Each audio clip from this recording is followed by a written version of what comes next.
You're listening to the Ugly Truth Podcast with George and Christina Markoski, your weekly injection of science, insights, and myth-busting. For awesome info and trending content, go to georgemarkoski.com. Hi everyone, welcome back. Hi, welcome back to the Ugly Truth. And today we're going to talk about the Terminator. AI, that's right.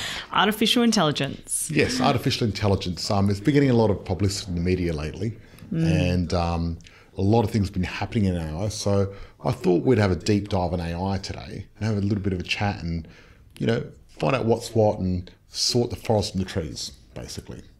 Find out who's who and zoo of creating AI. That's right. Because the race is on at the moment, actually, for AI. What is artificial intelligence? Oh, superhuman computer, I'd say. Well, artificial intelligence actually is a computer that's got general intelligence, that can think like a human. It doesn't have to be superhuman. Doesn't have to be smarter than us to be considered AI. No. Just has to be artificial intelligence. That has to be artificial. To the same level as a human. Well, see, humans have got general intelligence. See, if you look at, for example, computers actually beat us in a lot of ways already. So, for example, if you get a calculator, that's going to be doing a better job than you. That's can do superhuman. maths better than me. Superhuman. When it comes to rendering video, a computer does it better than what we do. Yeah. Deep Blue, the computer from IBM. Google knows more than me. Deep Blue, the computer from IBM. A lot of people saying, you know, when a computer can beat someone at chess, that will be truly amazing, and it happened. And everyone's like, okay, so what? Then IBM. Nobody cared. Then IBM created Watson, and there's a game called Jeopardy in America, and Watson actually won Jeopardy, which is pretty amazing because that uses natural language. What's Jeopardy? Is that like worst case scenario? No, Jeopardy is like where you press a button, you got to answer a question. Oh, okay. Right? But so it's like Who Wants to Be a Millionaire? Like that, but they're cryptic questions and cryptic answers. So for a computer to work out a cryptic question, pretty amazing. And it beat the two best champions in the world. Right. So that's a huge milestone. When did that happen? That happened a number of years ago. So now Watson has actually got like a 10 degrees in medicine. So he's studying medicine at the moment. And Watson is in the computer, is studying medicine. Yes, it's already a doctor. Wow. It's got several doctorates. So who created Watson? IBM. Oh, they'd be proud of their little baby becoming a doctor. Well, they're thinking about finally monetizing it. Because and sending it out there to be a GP. Yes, so what they're doing is they've decided to get Watson to go through all the medical literature, and because of the way Watson thinks, it will be able to find connections that humans can't. Because the challenge now is we've got so much information that the human brain cannot process it all or know it all. So back in the old days, the whole abundance of medical knowledge was a certain amount. Yeah, let alone the overwhelm of knowledge. It's actually knowing what's true from what's false. Yeah, but I'm talking about the old days. Like a doctor, he only knew two things anyway: leeches, right? There wasn't a lot of information to learn. That was your prescription. That was the prescription. So what's happened now is there's so many studies and medical studies that per discipline and interdiscipline studies that one human cannot understand at all. So what's going to happen is now human knowledge is probably doubling every 7 years or so. And we've got so much information out there that we truly need a supercomputer to process it all and to make sense of it all. Right. Yeah, so it's a pretty exciting thing. And that's why they're predicting that the last 100 years of medicine we're going to get more mileage in the next 10 years. They're going to do more progress. Now, the first person to sort of talk about AI was a guy called Alan Turing, right? And he created the Turing test. The Turing test is to see whether a computer can chat to you and fool you to think it's a human. So it would have to analyse a lot of conversations to be able to pick up those skills, wouldn't it? Yes. But basically a bot these days is almost there anyway. And it doesn't really mean anything, right? I disagree. The bots have, they've got certain bots that have actually passed it already. They're not that good. Hi, how are you? Can I help you with anything? No, a lot of the bots now are really good. Use this promo code to buy this product. That's all mine say to me. No, the bots are really good now. They're amazing. Okay. Up to the stage now where they've just released a bot that's a lawyer to replace lawyers. Wow. Right? That is so scary. They've also got a new bot called Kylie, and she's going to replace salespeople, which analyzes all your emails and actually sends emails to your prospects and closes deals for you. Wow. Yeah, so bot technology, you'd be surprised, has gone to the next level. Frank Kern's using bots to actually market his product on Facebook with people and chats to people. Of course he is. Right? So it's pretty full on. So basically, this is all powered by Moore's Law officially. So basically, Gordon Moore, one of the founders of Intel, he proposed that every 18 months, computer chips double in speed. And do more. Is that why it's called Moore's Law? No, they just double in speed. Oh, okay. Every 18 months. They do, right? And that's exponential because a normal linear curve, like let's say, for example, if you had a choice between getting $1 million or 1 cent doubling for 30 days, what would you choose? The 1 cent? Yes. Yes, I got it right. Because 1 cent But how doubling, much would that equal in 30 days? probably $1 billion. Woohoo! I'm a billionaire. Because what happens is the first day it's only 1 cent, then it's 2 cents, then it's 4, then so it's like 16. compounding interest, basically. Exactly. So technology, like you, for example, we've got an iPhone, and the iPhone is more powerful than the Apollo, The computer that launched the space rockets? Yeah. The Apollo mission to the moon, not Mars. I mean, think about Mars lately, but it's actually the moon. Yeah, that's Can you believe incredible. it? That's incredible. So the amount of power we've got is totally amazing. You think about how big a hard drive used to be to store 1 gig. They used to actually, 1 gig, a 5 megabyte hard drive, they used to carry in a semi-trailer. Wow. Right? And now you can carry 60 gigs on your phone, no worries. That's right. So it's amazing. So Ray Kurzweil was a futurist, and he sort of helped coin the term the singularity. Right. And the singularity is when everything completely changes, a whole new world. Mm-hmm. So he predicted, and see, this is the thing about Ray Kurzweil. He's a bit of a polymath. So he's a bit of a genius. He invented things like the synthesizer, ways for blind people to read, photocopying. He sounds like a real innovator. He's a polymath. He's actually an innovator in several different disciplines. But he's also a futurist. And he is the most well-respected futurist because over 90% of his predictions have hit on the head. Nail on the head. That's pretty amazing. And he's predicted in 2045 there will be a singularity. And he predicts at 2045 we'll have computers that are super intelligent, smarter than humans. And how's that going to work? Well, the theory is this. Computers double every 18 months. However, at the end of the day, they're very specific and not general, so they're not really intelligent. But it's now recently that they discovered that GPUs, that's graphic processing units, are better at general intelligence information. So they've been using those sort of chips. And now Google have built their own chips that are specially designed. So it's just a matter of figuring out which sort of product to develop to get the result that they were looking for. No. Basically, they've created new chips that think better, but we're a long way off. But what were they using before the GPU? CPU. That's what I mean. Like, they obviously had to find the right thing to develop. But GPUs are much more efficient, but they use them in graphics cards for computers.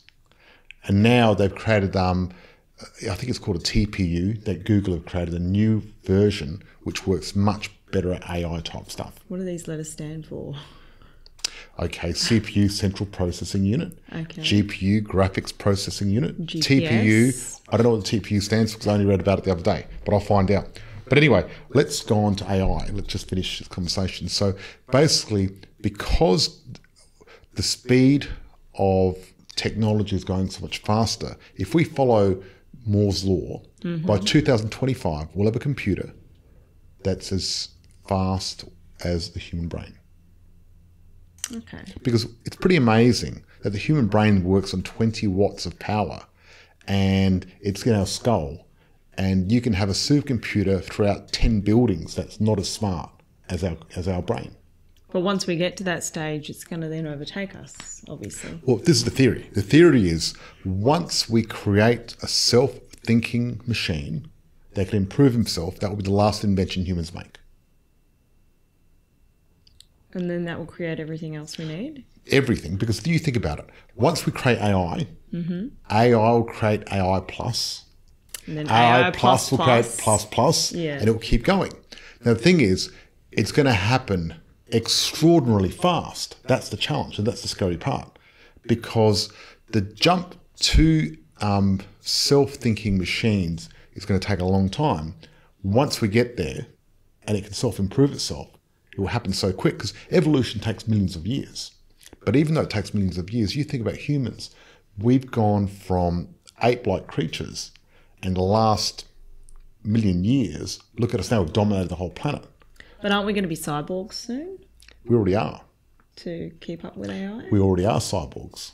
But I mean, like, to the point where we've got, like, we can insert memory chips into our brains and things like that to get more memory. Look, that is one of the answers to AI, because the big challenge of AI is how are we going to create an AI that's friendly? Yeah. Right? That doesn't kill us. How do we create one that's not going to be like the Terminator? Like the Terminator. Yeah. And so recently Google have joined the fray, and they actually beat the best player in the world at Go, which is quite a complicated game, Chinese game, even harder than chess. Go is like It's a game. That thing where they connect the like puzzle pieces. Go is all these different. You have to out-strategize your opponent, Yeah, right? yeah. It's got a lot of complicated strategies. So and it's Google, like the Da Vinci game almost, isn't it? a lot harder than that. It's an ancient game, but basically Google's actually beat that. And they never thought a computer could beat someone like that, which is pretty amazing. And now they've got computers that are playing video games, kicking ass. So general intelligence is growing quite quickly. Well, artificial intelligence is going very, very quick. So basically, I guess there's a big race on at the moment. And some of the people in this race. Yeah, of course there is, because whoever creates AI first is ultimately going to have the most influence over it. Well, you've got the USA, they're rushing to create AI. They've got the BRAIN project. Europe have got a BRAIN initiative itself. Russia is trying to get in there, right, with artificial intelligence. China is making massive leaps forward. Also, there's Japan. But not only that, Google, Apple, Facebook, and IBM, Elon Musk. Is IBM? Yep. Yeah. And Elon Musk. So that's just the people we know about. All of them are racing to get AI. So what's going to happen is the one person that, whatever entity creates AI first, will have such a huge advantage. This is the biggest thing ever, because with AI you can create anything. Yeah. And because of that, you've got a huge advantage. So I think a lot of states, like for example, the big states like America, Russia and China are going to really put a lot of effort into make sure they get the edge, because whoever wins their race is going to control the whole world. Yeah, well, ultimately they're going to control the world with it. They're going to control everything. So if you get some evil genius that discovers it first, he'll be able to control the world. Because AI is so powerful, people don't realise. But let's talk about intelligence levels and try to think about AI and how it fits in. I mean, let's say you've got let's talk about intelligence. You've got an ant, then further up the scale, right? That's at the bottom of the food chain. Well, the bacteria is probably below that, but for the sake of a scale. Let's say we've got an ant there, and then as you go up, you're going to have a chicken, right? Because a chicken's much smarter than an ant. Yes. We could say. Smarter than a quail anyway. So anyway, then above the chicken, you've got a chimp, right? A chimp is really smart. They actually use tools and do all sorts of things. They've got a similar brain to ours. Our brains is not much different. We've only got 3% difference in DNA to a chimp. And then you've got humans. Now, in humans, you've got the village idiot and you've got Einstein. And for us, there's a massive difference between those two people, but really essentially the same person, same brain, almost identical. Okay. Right? So you think about AI, artificial intelligence or super intelligence, that's on the next level above us that we could not even imagine what that's about. Because how would a chicken know what we think about? It wouldn't, would it? Yeah, well, it wouldn't have the awareness. No, a chicken doesn't even know the things we produce. Like, if we create a building, a chicken doesn't know that we made that building and it's a building, does it? It's got no idea. Yeah. Doesn't know what a car is. It'd Doesn't be know oblivious. anything. Oblivious. So us controlling AI is So going what to if be a bit of a AI challenge. already exists and we're just oblivious to it? Look, a lot of people postulate that there's the different ways of getting to AI, and we're going to talk about that now. So one is speed.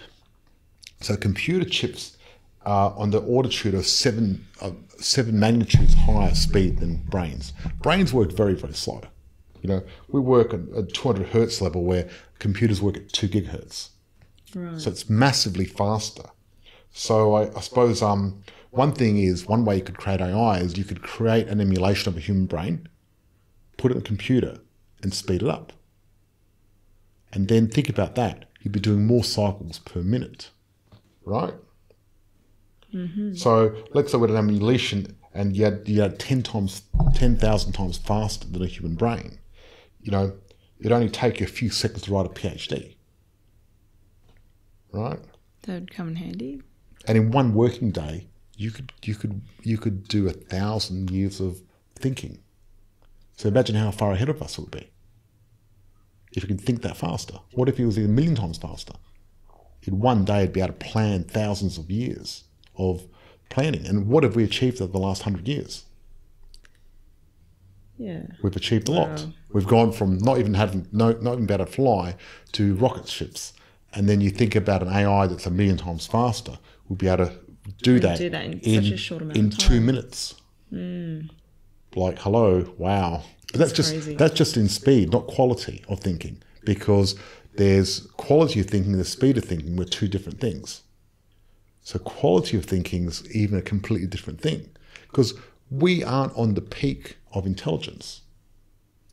Yeah, Right? well, there needs to be some sort of ethics as well behind the thinking.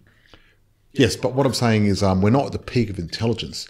There's possibilities of more intelligent beings than us. There's not the pinnacle of intelligence at all. We don't know how far it can go, the quality of thinking, and whether we can even comprehend it. However, what you said before is very smart, because people like Elon Musk and the founder of Facebook, what they're trying to do now is they're trying to circumvent this. And part of the thing what they're doing is they're trying to sort of merge us with machines. They're trying to create a brain neural interface machine. So therefore, instead of creating AI, we're going to become one with AI. So Elon Musk is creating some sort of mesh that he wants to create. And what it's going to do is going to sort of mesh your brain through to computers. Because you think about it, communication-wise, from brain to brain, the first way we could communicate through grunts and symbols, which is very slow and inefficient. So if I was a caveman, I'd be going ugh, ugh, or whatever, right? Yeah. And so trying to communicate what I'm thinking here to your brain was very hard. Yeah. Then what happened is we invented language. And language is a great way of translating my brain ideas and putting them and transferring them to you. So it's almost like a transfer rate, very slow, but a good transfer rate. I can honestly say, like, communication at this point in time is not as optimal as I would like it to be, especially when outsourcing things. Sometimes I find it a little bit hard to explain exactly what I want to the person who's doing the job, and I'll do a video or use diagrams to try and get my ideas from my head, down onto the screen, and for them to be able to read that and interpret it. So I guess with this new invention that Elon Musk is coming up with, how much easier would it be? And that would cut out all the downtime that I would spend explaining my idea to the people who are doing it. Well, really, it's so revolutionary. It's amazing, because what's going to happen is the bandwidth of communication is going to expand hugely. Yeah. Because imagine if I could just look at you and show you a picture of what I'm thinking. Right? You'd know exactly. Mind readers. Yes, exactly. That's what we're going to be able to do in the future, hopefully. The thing is, it'd be so amazing, because you'd be able to, because when I try to describe my idea to you, I need to dumb it down to words and then find the right words. And the words... You need to dumb it down to talk to me? No. You've got to dumb down your idea to words because you can't describe a picture with words. It's impossible. Yeah. So what we're doing is we're getting a high resolution picture or video, and we've got to cut it down to only a few little bits of words and dumbing it right down. Yeah. No matter who you're communicating with. And because words are so general, you've got to put it in certain buckets or categories. So if I say, for example, I've seen a movie and I think I saw a comedy, right? And I say, look, it was a dark comedy, it was funny.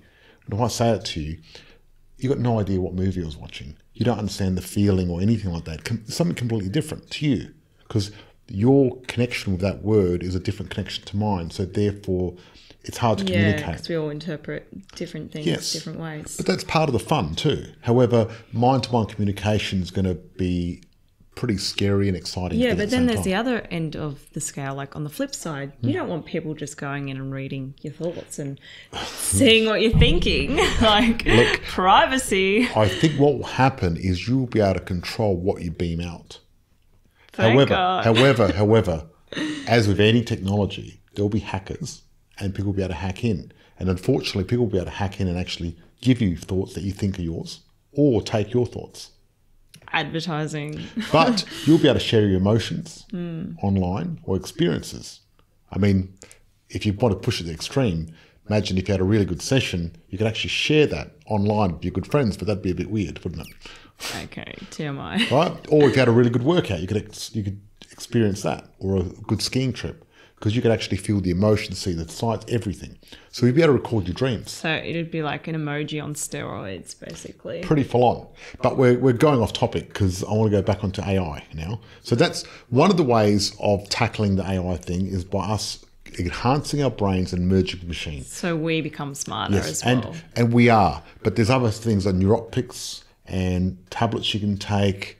With the CRISPR gene, we might be able to edit our brain and make it a bit smarter. I honestly think that's so minimal, the impact that's going to have on our intelligence compared to when we can actually become cyborgs and, put computer chips in our brains and things like that. Totally. I mean, the computer chip in our brain, because what's happening is when you think about it, your computer, your hard drive, the cloud is really like your long-term memory because you got it there when you want it and then you can retrieve it. Yeah. So it's almost part of you anyway. So we're becoming one with the machine, whether we like it or not. You know what I mean? And there's going to be a lot of ethical and privacy issues that come along with that. That's the fact about it. Let's face it, anything on the cloud, sooner or later gets hacked. How many celebrities got all their naked photos and everything else hacked? I know, from just putting stuff on their phones. Just the way it is. But pretty soon, we're becoming less private. It's not going to matter anymore, if you know what I'm saying. Because we're getting less and less, like a photo of someone naked 100 years ago. Oh, yeah, we're desensitized, let's face it. We're desensitized, and when everyone's sharing everything, then nothing's really... Nothing's sacred anymore. Anyway, right? So then there's the collective initiative where maybe, imagine the World Wide Web somehow created a consciousness because of its complexity. Right. You know what I mean?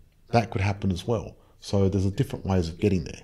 That could happen by accident, right? The thing is, I suppose, how do we keep it safe?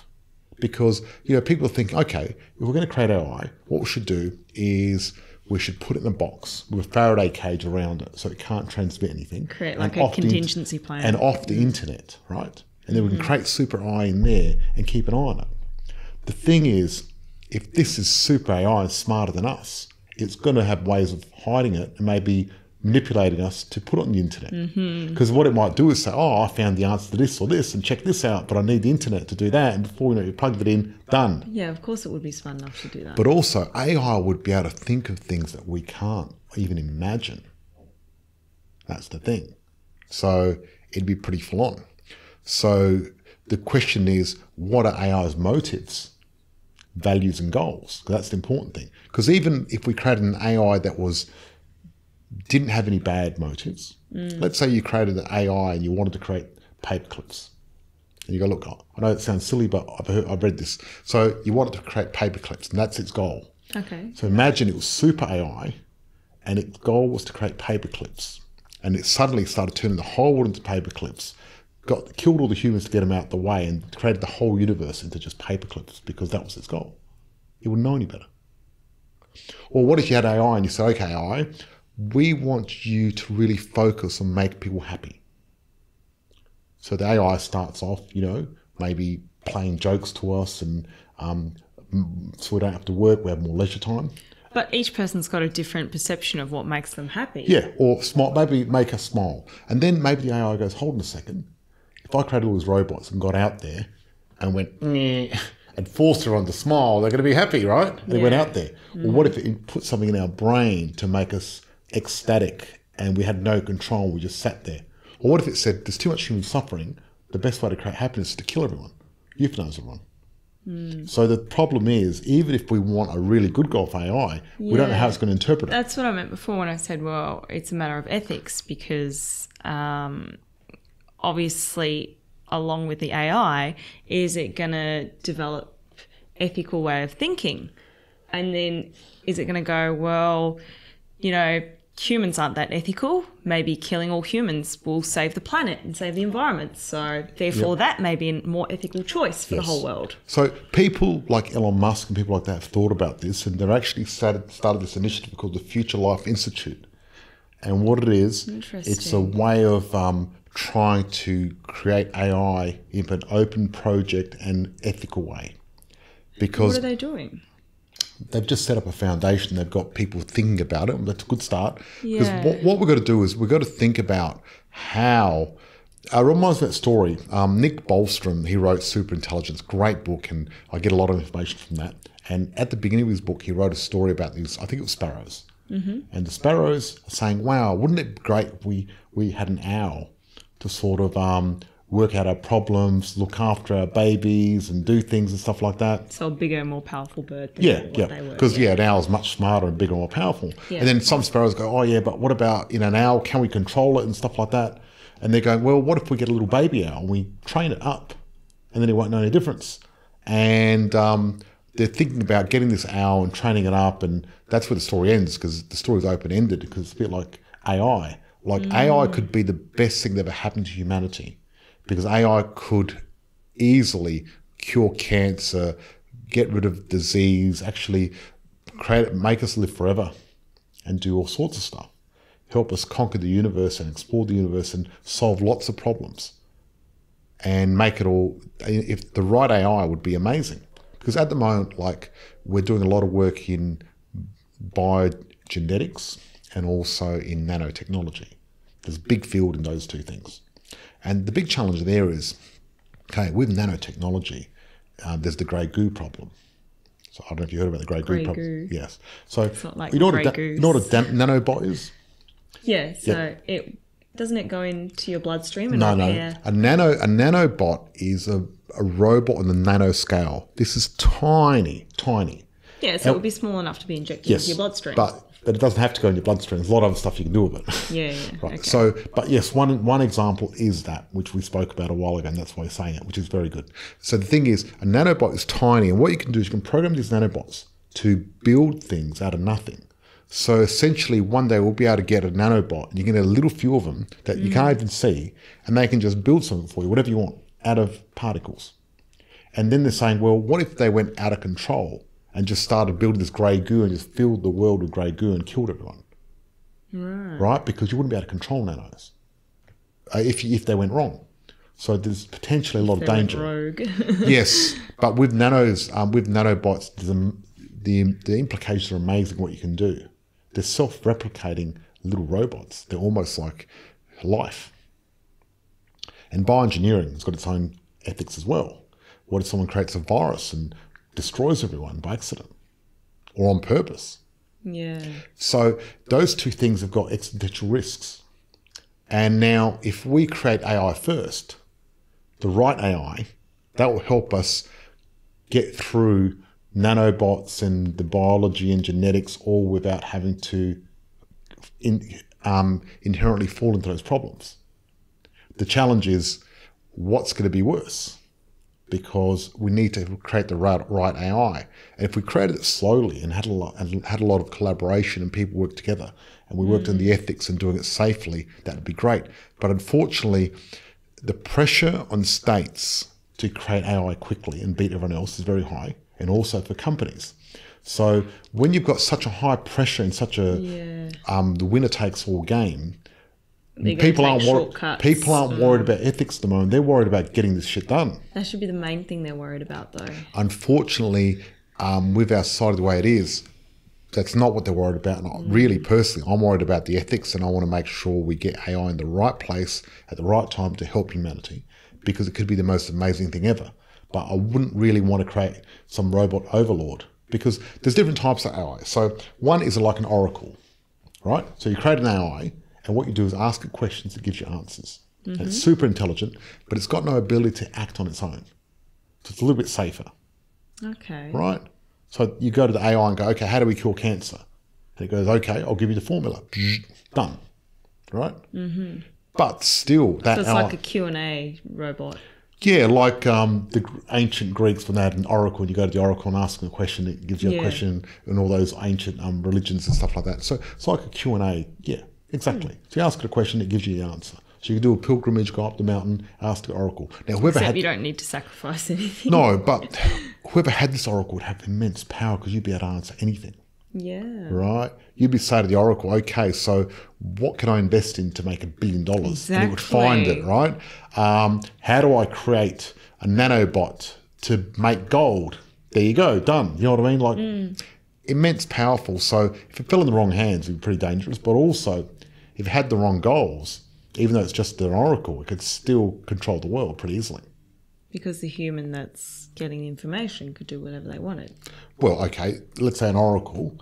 What it could do is send someone, tell someone to do something, and give it the wrong advice? Yeah, give the wrong advice and manipulate it easily.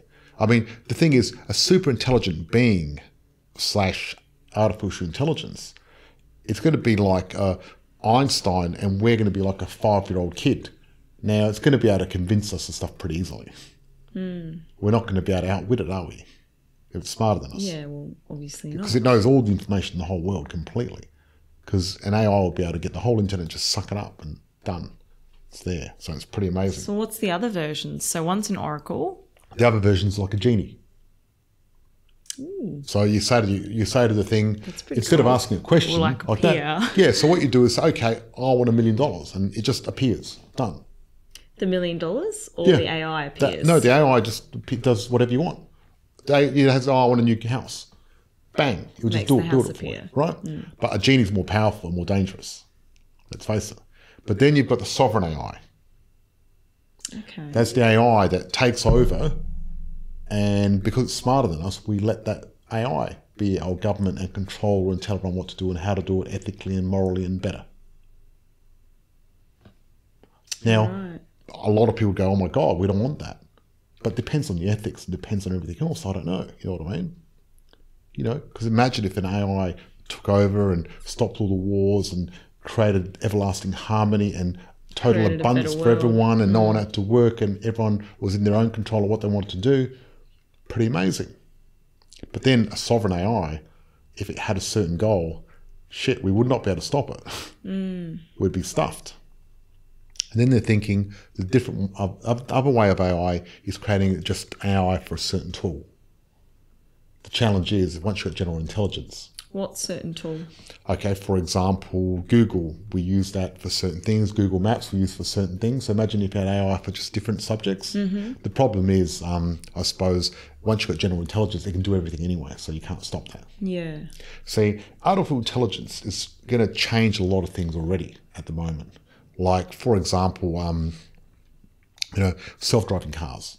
That's part of the AI revolution. I mean, 9% of people in the Western world, their job is actually transport, driving people in taxis or Uber or trucks and stuff like that. And in 10 years' time, those jobs will be gone completely. Yeah, well, there's a lot of computers already that have overtaken people's jobs. You look at self-serve checkouts now. Yep, there's computers. Yep. You look at much need for checkout workers. Oh, you look at bookkeepers now. You've got Xero. That's taken over bookkeepers. You've got new artificial intelligence taking over for lawyers. You've got a lot of stuff. So slowly... The Da Vinci machine. That hasn't taken over anything yet, but it will. But it will take over a surgeon. So what's happening is each domain is slowly getting taken over by robotics and also artificial So intelligence this is like a type new things. industrial revolution. Yes. So what happened, like when you think about 100 years ago, 99% of people used to work in agriculture, Yeah. right? And now that's changed. It's actually, in the Western world, 1% of people work in agriculture now. So at the time, everyone was like involved in farming and things like that. And when the Industrial Revolution came along, a lot of people would have said, oh my God, we're going to lose our jobs, shit. But really, we're probably pretty happy about it now. And a lot of entrepreneurs and thought leaders are saying, once the AI revolution hits, we're going to lose a lot of jobs and we're going to have to create a universal income where people just get a certain amount of money just for being you. Right. Interesting. Right? And then how can they measure who deserves more and who deserves less, though? A universal income enough to fulfill all your basic needs that you need to start with. But as we become more prosperous, hopefully even more than that, to get whatever you want. Different people are going to contribute different things, obviously. Yes, but we're going to have so much abundance, hopefully, that it doesn't matter what you contribute. We're going to have so much abundance that it doesn't matter. It's a different way of thinking. It's pretty amazing. Yeah. But then you'll be able to contribute what you want and how you want. Because that's not going to stop people contributing. Because that's going to allow you to be more creative and really find your passion and contribute even more. Because you think about it. Because if you're not stuck with having to worry about everyday things, we've got robots and AI worrying about cleaning and cooking and all that sort of stuff. Then you can focus on creating some great work.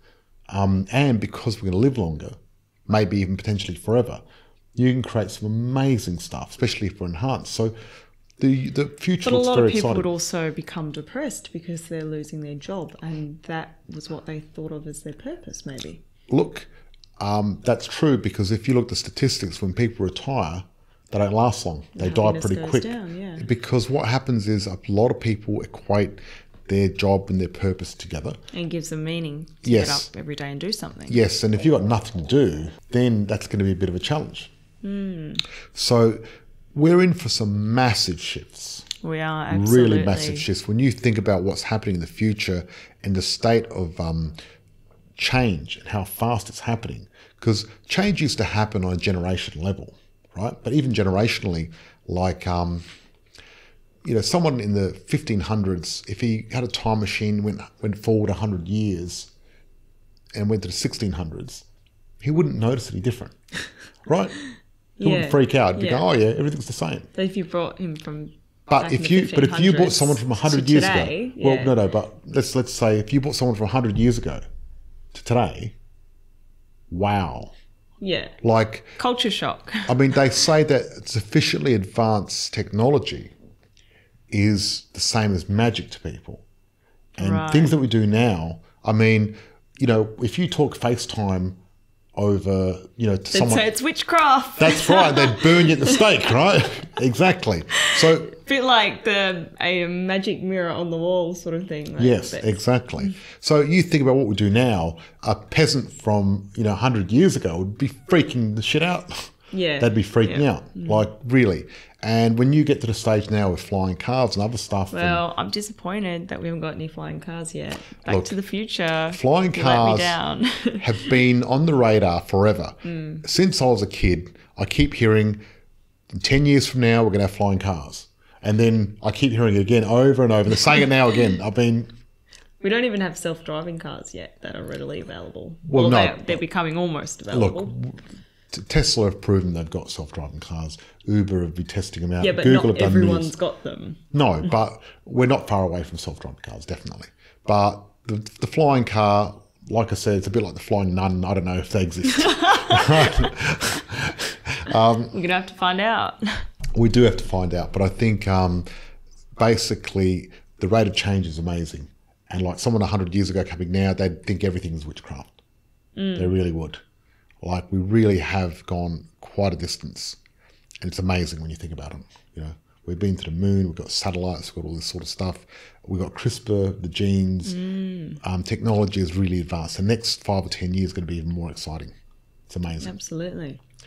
And look, AI is becoming more prevalent, artificial intelligence. So do you agree with AI? Okay. Well, what do you mean by currently going about it by racing to make it? Look, I think that's just the way it is. I really believe that we need to have a close, hard look at it and be very, very careful and look at AI carefully. I think it needs to be an international collaboration where humanity owns it, not just one state or one company, because having too much power in the hands of one country or one actual, company is not good. And I'd rather we share AI. But we need to do it ethically and morally. That's not going to happen. Yeah, but that's the way I think it should happen. So Ray Kurzweil's very positive about AI and thinks it's going to be great. Okay. Nick Bostrom, Sam Harris, they think it's a disaster. I agree with Elon them. Musk, I think it's going to be a disaster. Elon Musk and even the founder of Microsoft, Bill Gates, they think AI is going to be, even Stephen Hawking, they all think AI is the biggest threat to humanity. Yeah, I agree with that. Right? And I'm quite optimistic, to be honest with you. Okay. This is the way I think it's going to go down. I think at first it's going to be like, obviously our child that we're going to educate and raise with our values to the best of our ability. Mm-hmm. But then it's going to outgrow us and become smarter and more intelligent than us. And then it will develop its own way of thinking between what's ethical and what's right and wrong. And that's when the problems might start to happen. Yes. The thing is, I suppose, as humans develop and become more, they become more ethical. Because they have more personal growth. Yes. So you think about humans now and humans, like there was a botanist, and that was about 100 years ago, and he was looking around and he found some rare bird that was so rare. And you know what he did? He shot it. Right? But in those days, that was normal, right? Good but on him. Now, not. Well, you think about 100 years ago, famous scientists used to shoot animals all the time. Oh, it's the last one left. I'm Bang, going to let's shoot keep it it. as a trophy. Right? Yeah, exactly. Now, we would never think of that now, would we? No. Where big game conserve hunting was something very popular and very manly 50 years ago, 20 years ago. Now, it's ridiculed and very frowned upon. Or even with tourism, the pendulum has swung and we're kind of learning the truth behind what happens with those elephant rides and the tigers in Thailand and things like that, how they drug them up and they just abuse them. So we're becoming a lot more aware of the ethical challenges behind our decisions that we're making. Exactly. And I think that has all been thanks to the internet and the research and the videos that we can share with each other now about this information. So information sharing has had a major major breakthrough in ethics, and it's helped us all become more ethical, which is great. And I think the humans as a general population are becoming more ethical, which is great. And obviously we've still got challenges in the third world, especially with rights for women, especially. And I think one of the best ways to help humanity is if we can get more rights for women in the third world, because that's going to slow down the population. Yeah, but it's also that'll be a game changer. It'll be a game changer. Giving them control over their bodies and access to birth control is just going to change everything, because then they're going to be able to work. They're going to be able to stay in school, and there's a huge thing there. And obviously we're going a little bit off topic, and I'm not trying to push a feminist agenda on anyone. But what I'm saying is I think that all humans should be equal. And one of our big challenges is that. And hopefully AI... Maybe AI can solve that challenge. Look, if we create ethical AI, then we're going to solve just about every challenge we've got. Everything. But what I would be worried about is that, sure, it's going to go along and it's going to be great, but it's going to get to a point where it's smart enough to see the damage that humans have caused the world and think that we're not ethical enough to keep alive. Not really, because you could think about anything as causing damage. Buffalo caused damage, kangaroos destroyed the environment, every animal does. But the rate humans have done that is far greater than any animals. Look, yes and no. I think if you look at the pendulum, right, humans now are going the opposite way, and we're actually doing a lot more to save the environment, and there's a lot of initiatives that have been amazing. You look at Yellowstone Park, they've reintroduced wolves, which has helped the whole ecosystem. We're actually...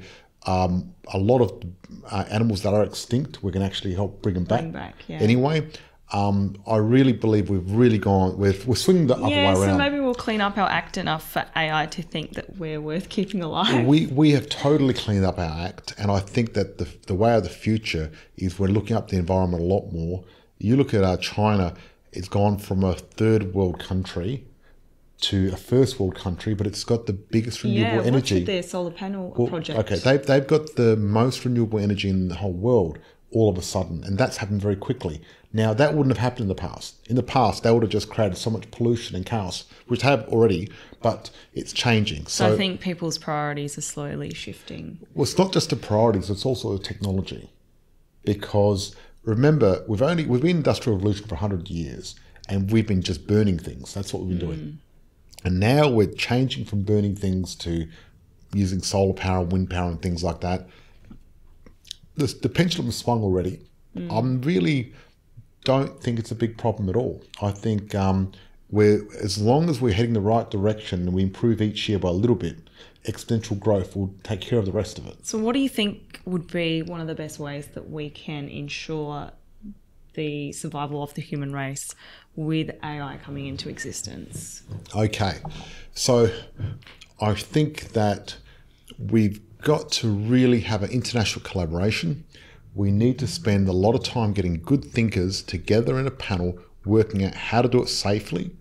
Also, the control problem, how to control an AI. Yeah. And how do you give everyone access to the AI, not just one company or one country that's taken over. I get what you're saying by give everyone access, but when you say everyone, you don't mean everyone, because obviously that would unreal a whole host of problems as well. I understand. We don't want some evil maniac getting control of AI. But what I'm saying is, I think that AI should be a humanity, sort of all of humanity together should work on the project. We should vote for the leader of each country to represent our way of thinking or whatever, from each state. I think that sort of voting in democracy and having a leader is redundant.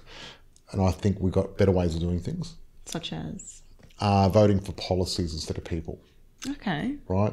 Because voting for a person that's going to change their policy is redundant. But a person's going to be on this board that you're proposing for the AI.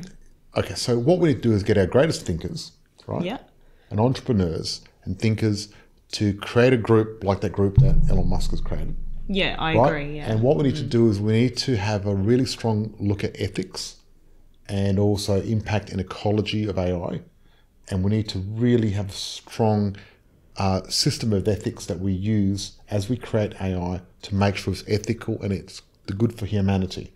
Because that's what it needs to be. Ethics is perceptional as well. So if you've got a whole group of people who vote that something is good when it might be bad, that's another challenge. Christina, that's the best we've got. And I'm thinking if we get great thinkers from around the world that are good at this sort of stuff, I trust them. They would have had enough personal growth to know what's right from wrong. For example, one person who talks a lot about morals and ethics is Sam Harris. Yeah. Now, I believe the way he thinks about ethics and things like that, I'd trust him to represent me. Yeah, I would trust him too, yeah. Now, Genghis Khan, probably not. But you know what I mean? So there's certain people that have got the runs on the board that have done enough thinking in this field that we need there to actually make sure we steer humanity and AI in the right direction. And I really believe we need these moral, intellectual leaders in the world to help shape where we're going, because we need people that spend most of their time thinking about humanity and how to make it better to lead the world, not people thinking about how to be popular and take over and make money out of it. Totally. But who votes them in? That's what I'm saying. Like, is it a general consensus, or is it only the people who actually care about the subject, who think deeply about it, then sort of choose these people? Well, at the moment, that group, I don't know who's in it, but they've created the group. Yeah. And it's a good start. See, people like Elon Musk, who are great visionaries, have got a really good knack of getting together very powerful minds, getting them excited. I mean, his vision, for example, of the reusable rocket. Oh, brilliant. Absolutely brilliant. So he didn't know anything about rockets, but got the right people together to do it. So we've got now at the moment where entrepreneurs He's an ideas man. We've got to the level now where entrepreneurs have really got a lot more power and they can create a lot of good things. Yeah. And I feel they're a lot more ethical than the entrepreneurs of 100 years ago that just had monopolies and stuff like that. Yeah, absolutely. So I think that on the whole, people are more moral and more ethical.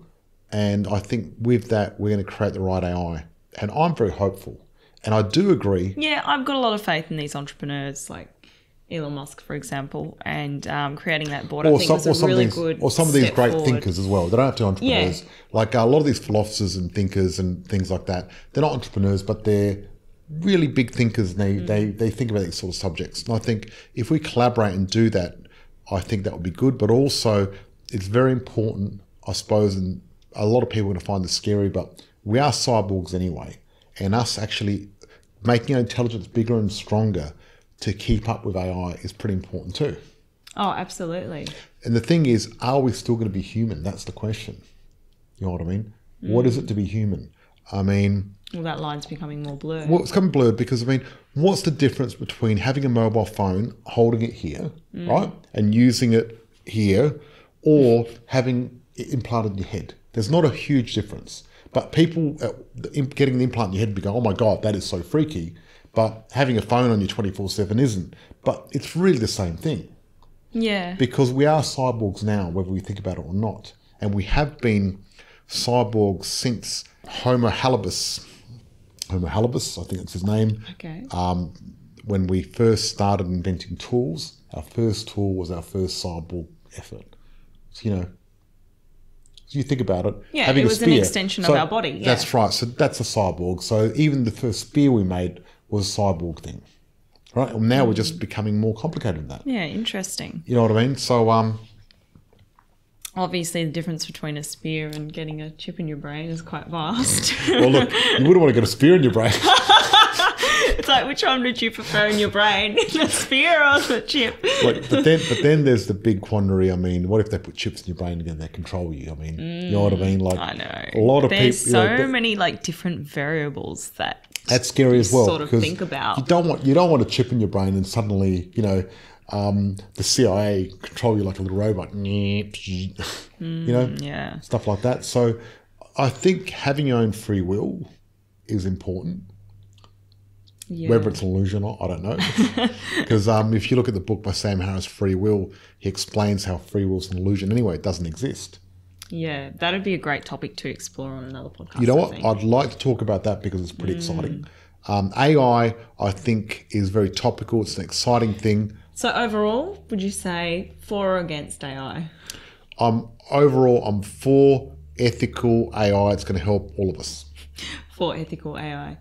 Yeah, absolutely. No, I agree. And I think whether you're for it or not, it's going to happen anyway. Because there's going to be people that are really, I guess, against the whole AI? technology Yes, thing. totally. Not just AI, but against cyborgs. Yes, and I get it, and I'm not arguing with them. There's twos and fours for everything. You know what I mean? Yeah, yeah. Because we're going through so much changes. It's very hard to see, you know, what is human and what is not. The thing is, we've never seen an alien civilization, right? Ever. And you think with 100 billion stars in the Milky Way, we would have seen some sort of evidence of life, advanced life.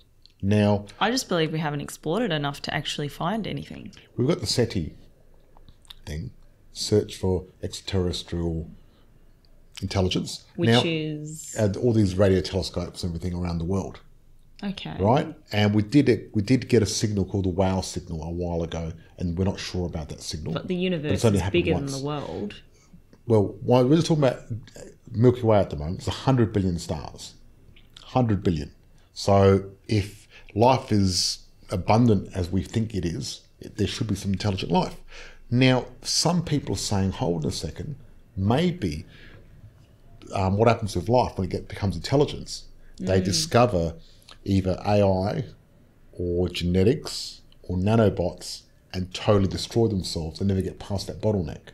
Right. So what they're saying is there could be a great filter. A for bit AI. like going back to what you said before with the ant, the chicken, then the monkey, and then humans, and how the chicken wouldn't know what the humans are doing. like there could be AI out there but already. we wouldn't but recognise we would be it. oblivious. Yes, totally. Like up to the point where there could be AI, right? Not AI, aliens or AI, because they're both. I mean, artificial intelligence is alien intelligence, really. Yeah, it could be watching us right now. Yes, that could be true. But what I'm saying is maybe there's no aliens because they haven't made it past AI/genetics/nanobots. They haven't made it past that great filter. Because it killed everything and everyone. Yes, and maybe that's what happens to society. We don't know. Maybe once they discover. Stay tuned. No.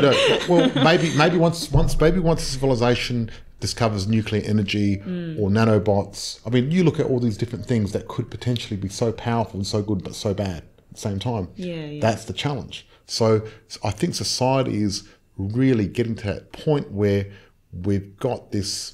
Remember when we had that bottleneck when you don't remember because we weren't alive then, but humans came from almost went extinct. Yeah, humans came from 8 mitochondrial basic Eves, right? Mm-hmm. Our female ancestors, because we can trace our female ancestors through DNA. And they're judging that we had a bottleneck and only 8 of them at one stage, which is amazing. So this is going back hundreds of thousands of years. Yeah. Right. So I guess this is our next great bottleneck of where possibly we could either flourish and be so really super cool or go extinct. And hopefully we'll flourish. And that's part of the reason I guess we need to start living on Mars as well to sort of give us that insurance. Yes, that's right. In case AI kills everyone on Earth. But then again, if AI's that good, it'll just go to Mars anyway. Exactly. Like, I don't think but hype it's going to be a little bit of distance for it. Yeah. We're here on Mars. We're not here. Hello. Yeah, so I really believe AI is going to make our life a lot better. And each year, I don't think people, we've got the singularity that they talk about that's going to happen in 2045. Mm-hmm. Me personally, I think what's going to happen is gradually, each year, there's going to be more AI and we're not even going to notice. Because, I mean, you think about now with Facebook and iPhones and everything, it didn't happen all of a sudden. It just sort of bit we got introduced to it bit by bit. It just crept up and before we know it, it's there and that's it. And, before we know it, we're going to have self-driving cars. And I think it doesn't happen all of a sudden. It just slowly creeps up on you. I think we're going to slowly get smarter bit by bit. And before we know it, we're just super geniuses. Because let's face it, a person armed with an iPhone or any phone, smartphone and internet connection is totally smarter than any human that lived prior to that time. Yeah. The amount of because they've got resources the access to the information. Well, we got access to more information on our phone than the whole world had 20 years ago. Yeah, that's amazing. So we've got, so much information, so it's pretty amazing. So I think the future is pretty amazing. Super exciting and super scary at the same time. Yeah, absolutely. But I think, I think we're done. What do you reckon? Very exciting. Looking forward to AI and what was that song? Finding out more about it. Now, who are your favourite comedians? Come on. Jermaine and... Brett and Jermaine. Brett and Jermaine. And they talked about AI, where the robots took over. They didn't talk about AI. They did a song about it. They did a skit where they were singing a funny song. Do the song. The humans are dead. Ching, ching, ching, ching, ching, ching, ching, ching. The humans are dead. We use poisonous gases. We poison their asses. Humans are dead. You've got to be a robot. This is for Brett and Jermaine. Cool. See ya.